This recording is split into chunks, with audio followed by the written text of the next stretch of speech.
So by a show of hands, how many people here have been to Baxter State Park? And how many of you had to drive through the town of Millinocket to get there?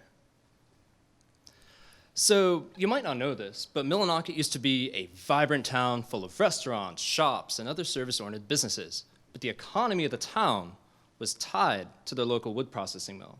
So once those doors closed, the town became what we see right here. In the past 20 years, 10 out of only 16 processing mills across the state of Maine have shut down due to changes in demand resulting from the rise of electronics and e-commerce, as well as competing suppliers. So there's definitely been a struggle. Lumber products and transportation equipment constitute the second largest makeup of Maine goods and services. So the forestry and logging industry is critically important. Now by this process, I mean this industry, I mean the process from start to finish, when trees are cut down, which are then transported either directly to buyers or to processing mills to be converted to an end product like pencils, and support staff through all these steps.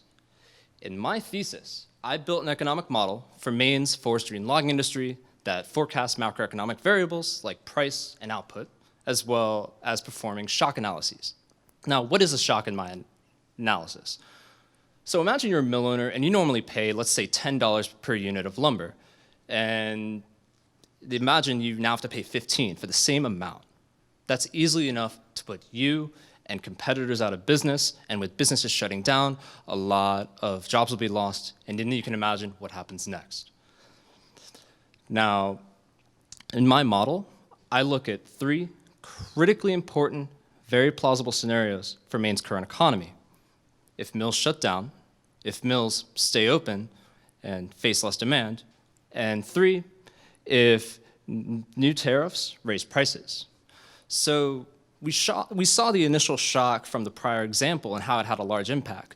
New tariffs that raise prices have been an issue across the country for various industries. The forestry and logging industry has already faced challenges with demand changes and mill shutdowns. Tariffs could be the straw that break the camel's back.